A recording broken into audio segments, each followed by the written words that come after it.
In this video we will analyze Jeffrey Dahmer and talk about what kind of psychopath he was. We hope you will enjoy this video. Make sure to like and subscribe.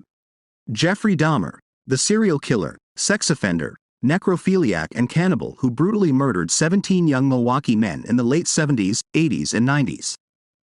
Dahmer's story is a frightening example of a psychopath whose normal behavior contributed greatly to his ability to survive so many atrocities.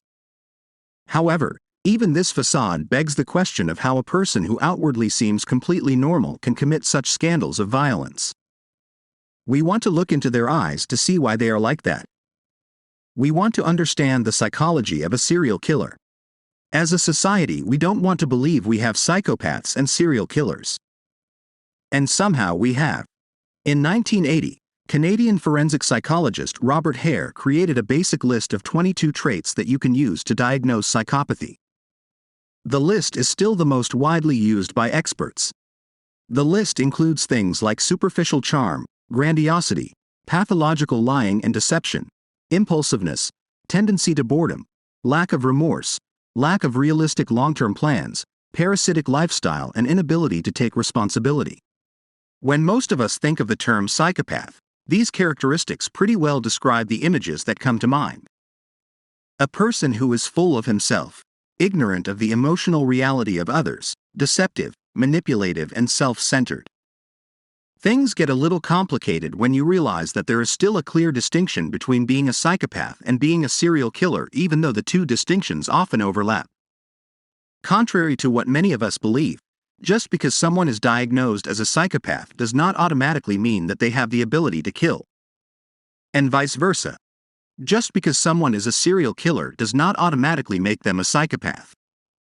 Dahmer is a great example of someone who is a serial killer, but is not necessarily a straight-line psychopath. A modified version of the rabbit psychopathy checklist consisting of 0 items is used to assess individuals. Those who meet 25 to 35 of the listed criteria are considered psychopathic. Other famous psychopaths like Richard Ramirez, Ted Bundy and John Wayne Gacy all scored 25 to 35. Dahmer only had 13 warning signs. And you might even think about that if you watch some of the interviews he gave after he was caught. They show Dahmer to be wonderfully gentle, self-reflective, modest, remorseful and honest about what he did and why he thinks he did it. Other serial killers tried to pass on that apparent level of normalcy after their crimes were exposed. Ted Bundy spent years trying to lie and manipulate his ways to avoid responsibility for his crimes. John Wayne Gacy confessed to his acts without remorse and called his victims pieces of his property. Richard Ramirez proudly stated, "I like killing people. I like watching them die." Both showed signs of overt narcissism and psychopathy, traits that could quite easily set them apart and make them distinctly different from you or me. This makes Dahmer different from other serial killers, and perhaps even scarier. Having committed murders, Dahmer was able to fly under the radar more easily than others because he didn't fit the deranged, selfish madman everyone was looking for. He talked and looked like you and me. He could be your classmate, close friend, cousin or even brother. And you would never know. Jeffrey's own father, Lionel Dahmer, wrote an entire memoir about how upsetting it was for him to struggle with the fact that his oldest son, who he remembers as a sweet, playful, curious child, who was afraid of so many people. Whenever people hear about a story like Jeffrey Dahmer's, they focus on the abuser's childhood, assuming they were abused, neglected, or psychologically damaged in some way. This approach is understandable. People want events to follow a linear, point A to point B, cause and effect model. This makes it easier to predict, detect and prevent evil. Unfortunately, the motivations, hopes, and desires of serial killers don't usually work that way, so these questions about a person's childhood usually don't help explain their behavior. Although Dahmer did not have a perfect upbringing, he was not abused or taken advantage of in any way, so he was not even close to the horrors he did to his victims. During the sentencing, Dahmer stood up and said this to the judge. "It was never about liberation. I never wanted freedom. Frankly, I wanted death for myself. It was a matter of telling the world that I did what I didn't do out of anger. I hate anybody. I knew I was sick or bad or both. Now I believe that I was sick.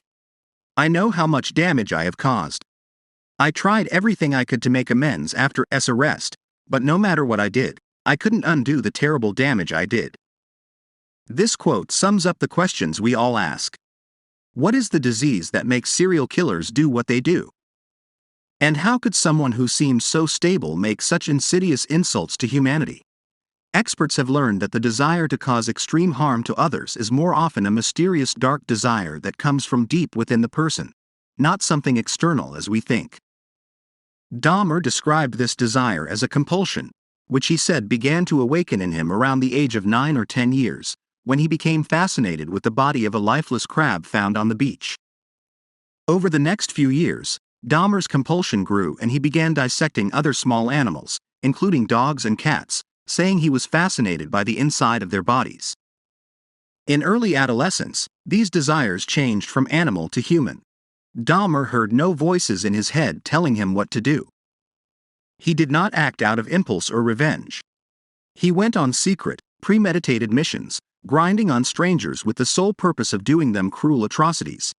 After his first murder in 1978, Dahmer claimed that he tried to control his urge to have, and he succeeded to some extent, going 6 years without blood on his hands.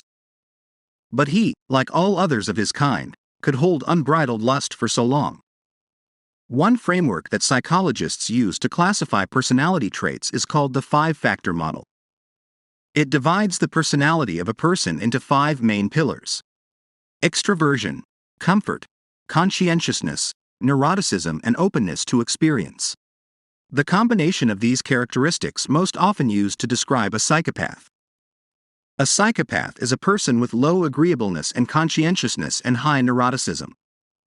People of this type have low sensitivity to the feelings of others, low levels of intelligence and ability to follow the rules, norms, and structures established by society, and a high potential to experience emotional instability or possessiveness. Some kind of mood disorder. Theoretically, the most important difference between functioning psychopaths, who can become relatively successful by our society's normative standards of achievement, and failed psychopaths, who cannot achieve much measurable success, is conscientiousness. High conscientiousness makes a person conscientious, organized, thoughtful, and competent. For example, suppose a psychopath named Jimmy is diagnosed.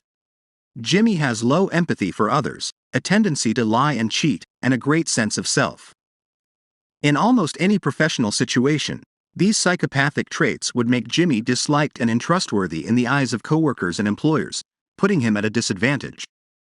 However, let's assume that Jimmy also has a high level of conscientiousness. This conscientiousness would help him recognize the possible faults of his cold-hearted, lying, and grandiosity, and would probably encourage him to adapt or hide his other negative behaviors enough to still advance in the workplace. This conscientiousness can also be used to distinguish between serial killers. More advanced people are called organized killers. They tend to lead planned lives, have professional jobs, are socially adept and highly intelligent. Disorganized killers, on the other hand, have low conscientiousness. They are more likely to have lower levels of intelligence and are less concerned about leaving behind lazy crime scenes. The difference between psychopaths and serial killers is that in a psychopath, conscientiousness can be a positive trait that can help them control their negative psychopathic traits. But there is nothing positive about serial killers. This makes them even more lethal, as it seems to only combine their murderous inner motivations with an organized, competent, and well-thought-out execution plan. This will help them better find strategic ways to get away from their actions, at least for a while. As you might expect, Dahmer was one of those people. He committed heinous crimes and hid corpses in various stages of decomposition in his apartment, but when someone mentioned a smell or noticed something that might seem unusual, he always had a carefully crafted response that made sense. He systematically targeted racial minorities and homosexuals because he knew, unfortunately, that at the time the police were simply less interested in perpetuating crimes against people of those identity categories. People like Dahmer force us to ask questions, like, how can we identify killers who hide so cleverly behind these masks of normality?